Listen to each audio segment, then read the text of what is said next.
Hours away left of 1999. It felt like the entire world held their breath, waiting for the world to come crashing down because of a computer bug. I was convinced I was not going to live to see the new year, and wished it was for the same reason the rest of the world was worrying about. On that night, I found myself in a dimly lit warehouse, tied to a chair, desperately trying to get out of this situation alive. My father was a no-good son of a gun that brought down everyone who came into contact with him. I was glad to be away from him the moment that I was able. The only good thing he ever gave me was a bit of advice that kept me alive during my adult life. It doesn't matter if you have Jack, you just need to convince people that you have something that they need. And that's exactly what I did. I conned people into thinking that I was the right person for the job. Faking skills to get paid until I either learned said skill then got bored of the job and moved on, or got caught and fired. Soon I found myself not able to find respectable work that paid enough to keep me living. Slowly, I started doing more and more little jobs on the wrong side of the law. It was a creeping downward slide. I didn't notice just how far down I had gotten until I hit rock bottom. I was running too many plans, too many promises to too many people. It only took one thing to slip up for me to land in boiling hot water, and it finally happened. I was jumped while walking to a bar, beaten up and blindfolded. The long trip spent in a trunk of a car, unable to get free. I tried sweet-talking my captors, giving them more promises I swore that I could keep, until I was forced into a rough wooden chair and strapped down.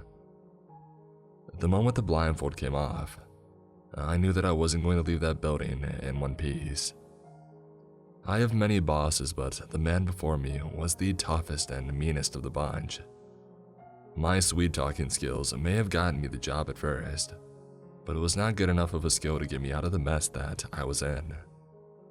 I owed him money that I did not have. That was it. That was all the facts. I should accept it, but I just couldn't. I needed to believe in a good outcome or else I really had no chance. No matter what I promised and said in my sweetest of tones, I was still worked over. I was alive, so I thought that he must have thought that I had something of worth. I feared what would happen when they found out that I had no girlfriends or sisters that I could sell out.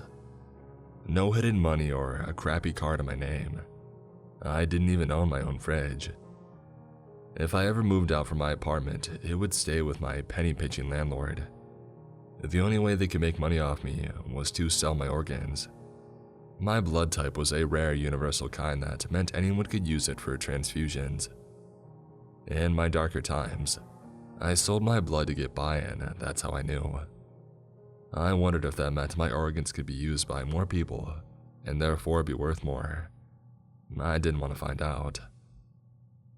Boss, I keep telling you, I didn't lose your money, I just invested it.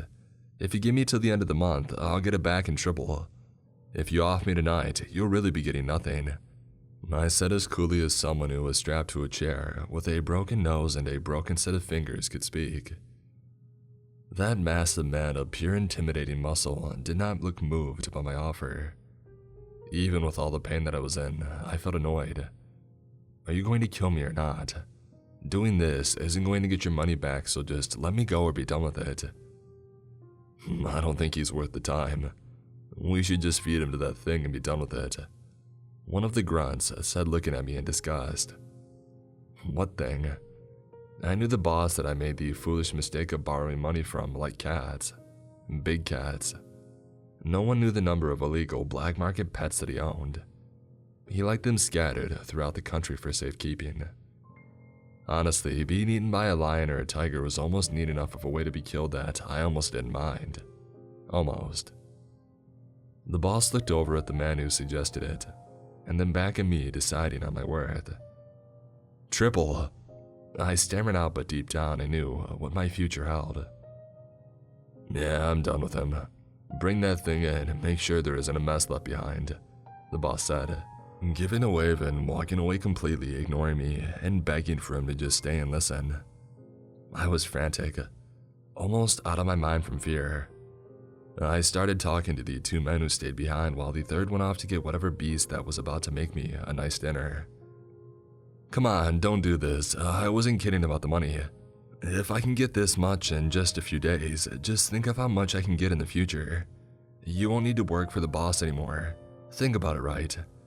In a few months, you can just retire somewhere nice and hot and the girls are dirt cheap. Isn't that the best idea you ever heard? I kept chattering on, hoping that if I threw everything to the wall, something just might stick. When the other man came back dragging a creature on a chain, it shut me up. Nothing had ever shut me up in my entire life, but this did. I stared.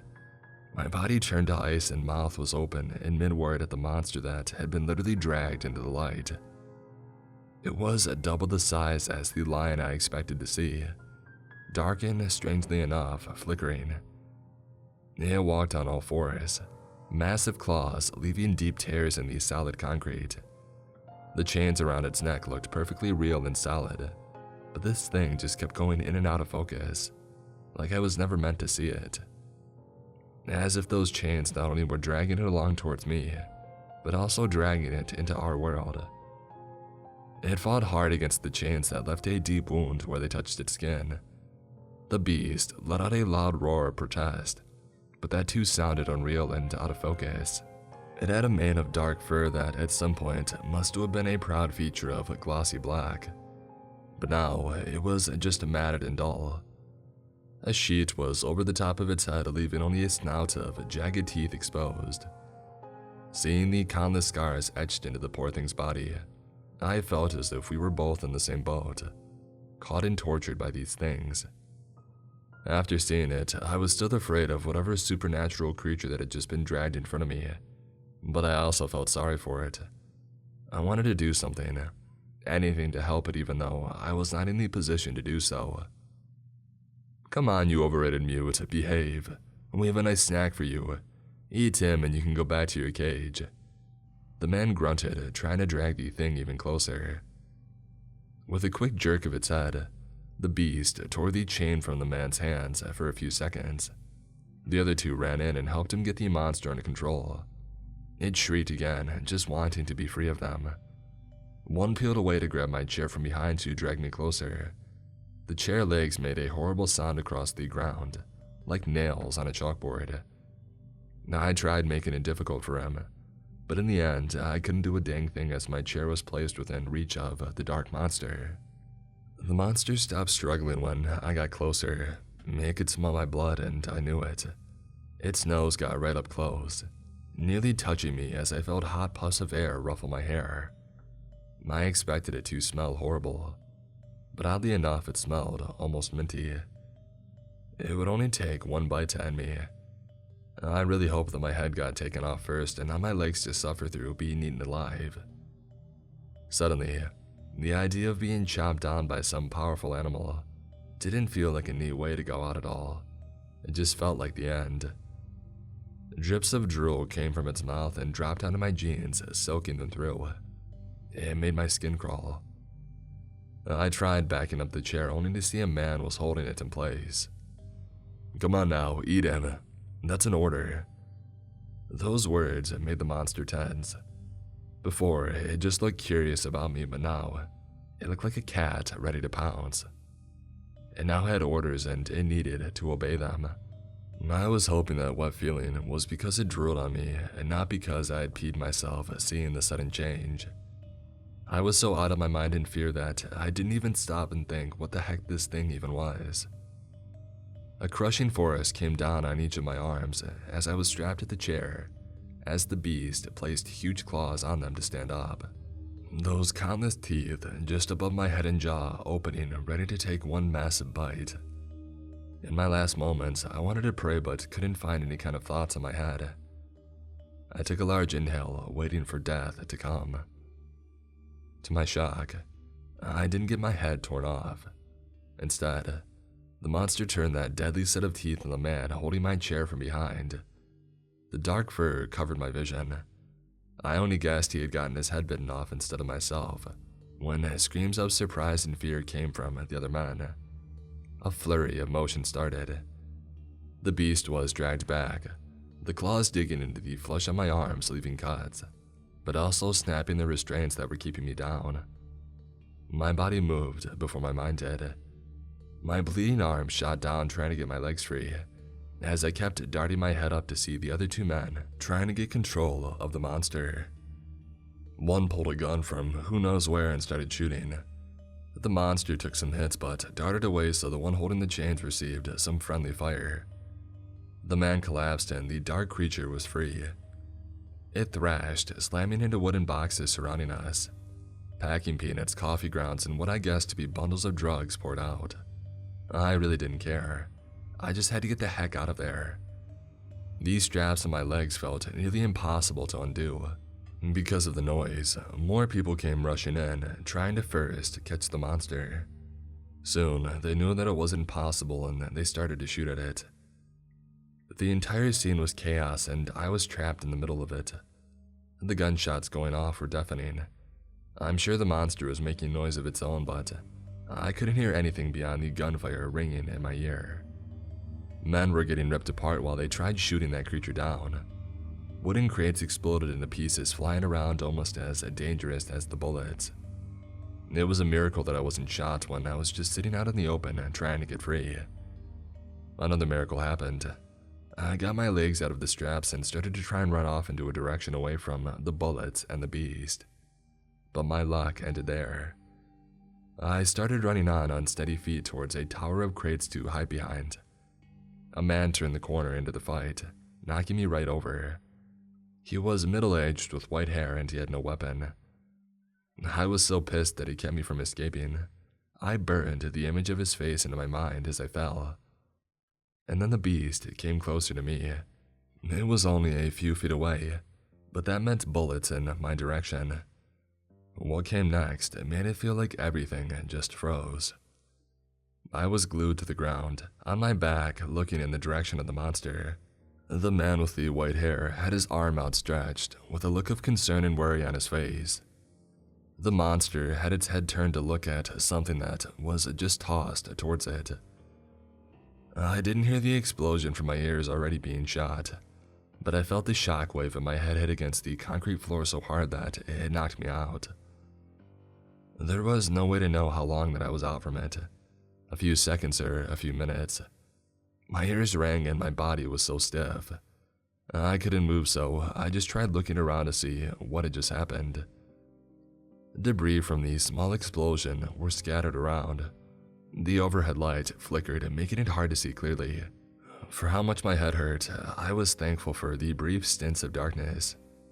In these small few seconds of light, I saw the white-haired man go over to the creature, carefully removing the chains. The monster looked as bad as I felt. Both back legs had been torn off.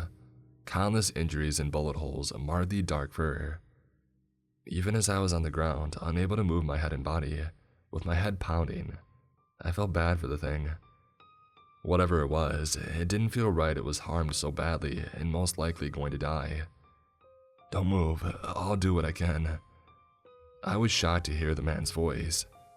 I shouldn't have been able to hear anything so clearly after that gun battle and explosion.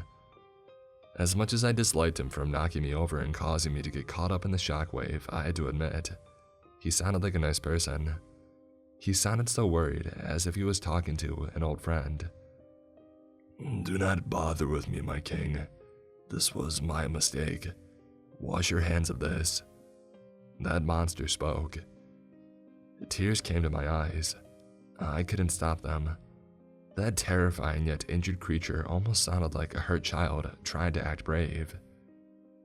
"That man, he was taken like myself. Can you save him?" That was strange. Was the beast talking about me? I tried sitting up to get a better look, but my body didn't move. The white-haired man looked over in my direction. I could have sworn that he clicked his tongue when he looked at me. No, he should already be dead. Humans cannot heal from vast injuries like that. Unlike you. If we could just get some virgin blood or flesh to patch you up, then maybe.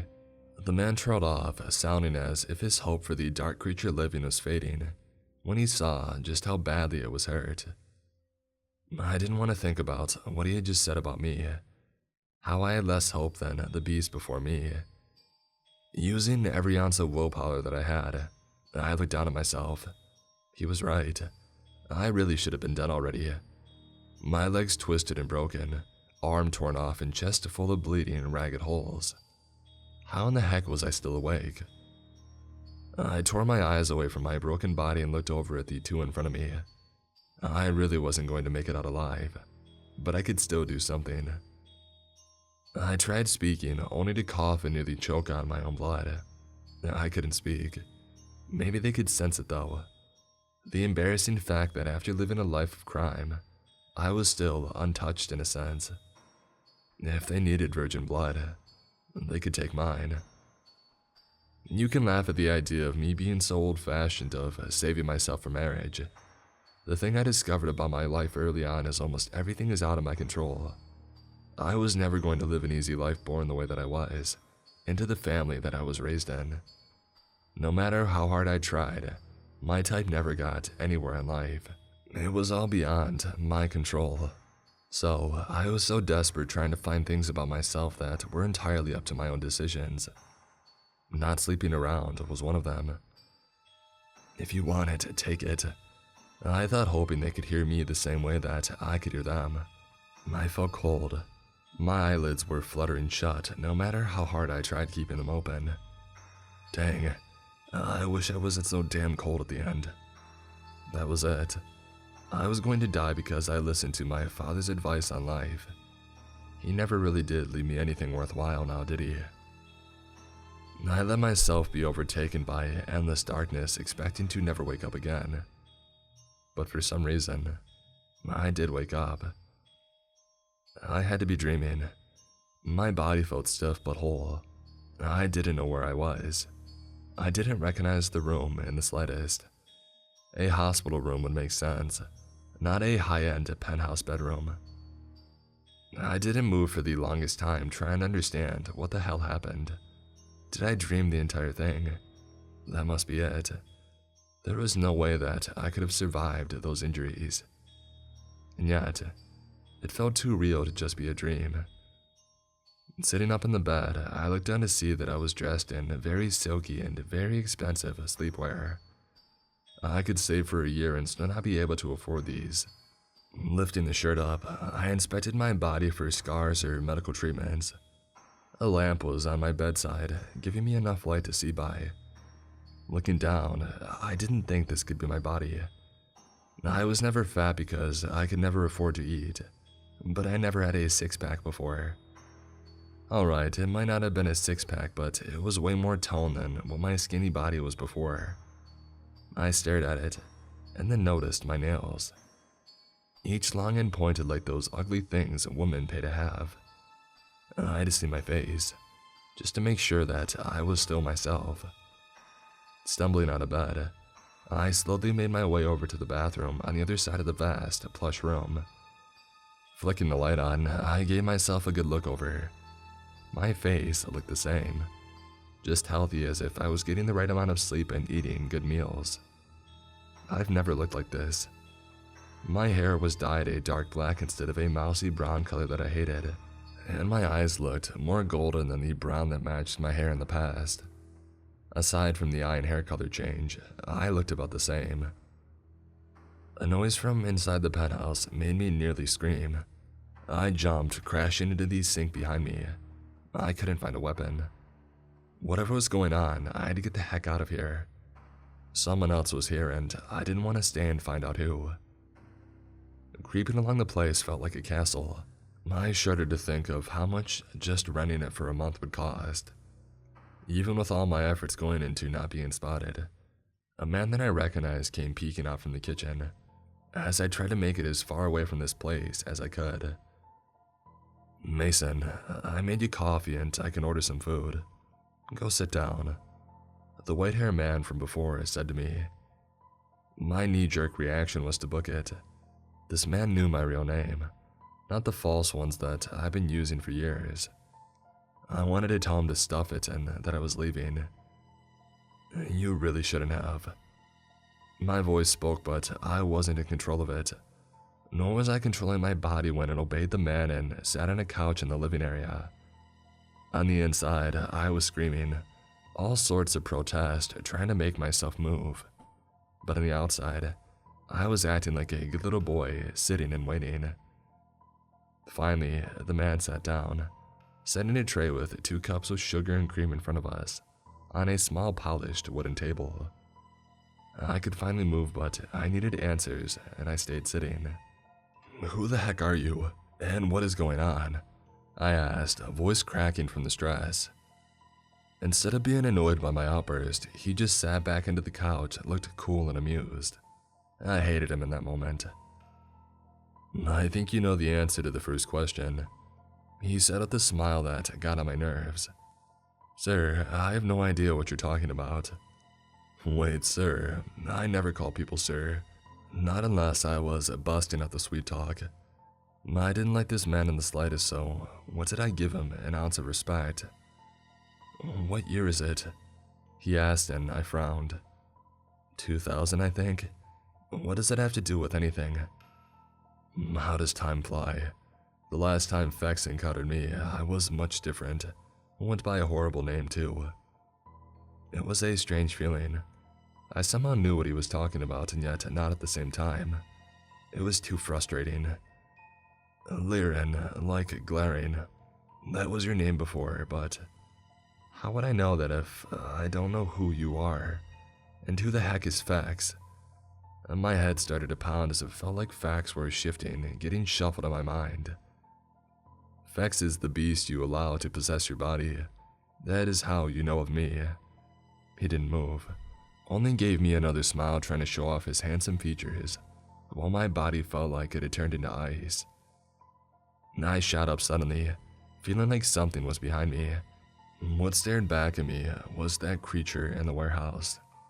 Instead of being on all fours, it stood like a human, a sheet over its eyes, but still looking down at me all the same. It was fully recovered from looking like a terrible beast, and yet held some kind of beauty that could make your lungs stop. I nearly fainted at the sight of it, but instead I collapsed back into the chair, head between my knees as vague memories started to flood into my brain. The man beside me I knew to be important, to be a king of some sort. The beast behind me loved that man and was completely loyal to him. I was about to die when that king asked me to give my body over to the beast. We would both live and benefit from the agreement. Wanting to keep living, I let them do what they wanted. Do you need a few minutes?"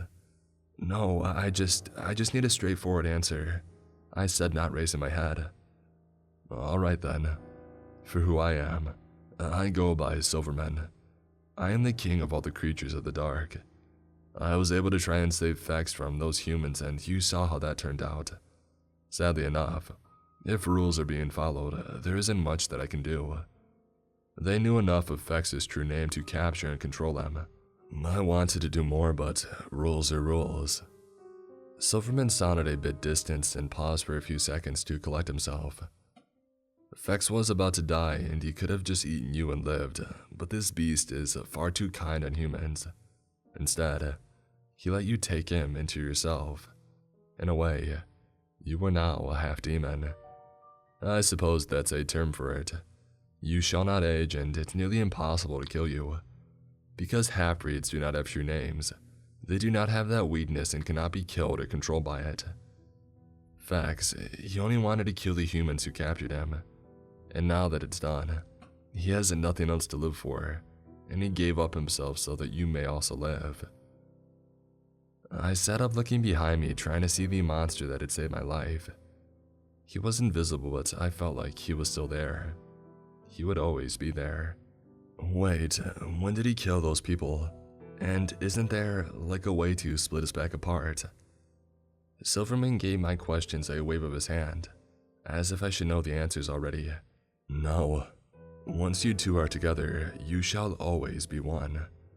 Fex has the stronger will of you two, so he can take control of your body at any point. Like I said, he is kind. He took over, killed the ones who had wronged you, and tucked you back into a comfy bed. You should have no memory of this, as if you were asleep. Although, it is possible to be aware of his actions while he is in control. But Fex forced you asleep because he guessed you would not wish to see humans dying by your own hands. I felt sick with each passing word. My hands shook and I grasped them together, feeling as if they were no longer mine. I wanted to be angry at what had happened, to have my body just taken from me like that. In the back of my mind, now I knew he was there. I felt Fex's stress and worry about my reaction. Slowly, I forced all the attention out of my shoulders to accept what was being said. Yeah, it was pretty alarming to hear my body was borrowed to commit murder, but Fex really did me right by considering he could have left me to die. He only wanted this one thing. I should really just let him have it. Fex also relaxed wherever he was hiding in the back of my head. The whole thing was very, very strange and needed time to get adjusted to, but it was much better than the alternative. Now, the issue is that you are wanted for murder. Drink your coffee. What? I sputtered out. My body acted on its own. I now knew that it was Fex taking over. He could not ignore any order from his king, so he took the mug and made me drink some. Fex did not have the forethought to cover up his crimes. After taking out the entire crew, you're on the top of a few lists. But because you are now under my care, you shall not be arrested. I arranged a new identity for you. This place is just a temporary place to rest your head and get caught up. You'll need to be on the move, but I assure you, you should not be caught for those murders. I still felt a little sick just from how much information I needed to go through. Murder wasn't right at all, but I thought about what they had put Fex through. Yeah, he was a monster, a creature that saved my life, and that's more than what I could say about the people that he had killed. I was sitting and trying to take everything in when Silverman got my attention. Normally, he was the type of person that I would never get along with. Handsome, and he knew it all. A killer smile that could seduce anyone he wanted, and I felt like he probably abused that power fairly often. But Fex liked him, and those feelings were rubbing off on me. I really didn't like giving this man any of my time. You see, you could just spend your new life traveling, but how boring do you think that would become? Wouldn't you like a job, something important? I knew that kind of tone that he was using. I used it most of my life. He was selling something, and the beast inside my mind was dead set on listening. Don't try selling me anything, just say it. I said, and Silverman let his mask drop a little. Alright, I want to use you as a hitman. Sometimes there is only so much that I can do, like with Fex. I should have been able to save him sooner, but my hands are tied in some situations. That would not apply to you because you are both human and not, and very hard to kill. You only need to let Fex take over to do the work, and you can enjoy the reward of being paid so much money, but you won't know what to do with it. You'll live the easiest life by pretty much sleeping through very profitable work. And also, this won't just benefit creatures of the night. How many humans do you think Fex had to harm based on orders that he couldn't refuse? Humans and these creatures should not mix. If you take my offer, you'll be doing a lot of good in this world. I sat and thought, suddenly wondering what the heck I had gotten myself into. I was wearing silk, sitting on a couch that could cost a fortune in a world so far removed from my own. Murder was horrible, even when I was doing petty crimes. I swore that I would never get to that point for money. And yet, it was a very good offer. I shouldn't turn my back on humans, but still at the same time, my mind kept going back to the image of that dark creature torn and bloody. Against his will, he harmed people and fought against it.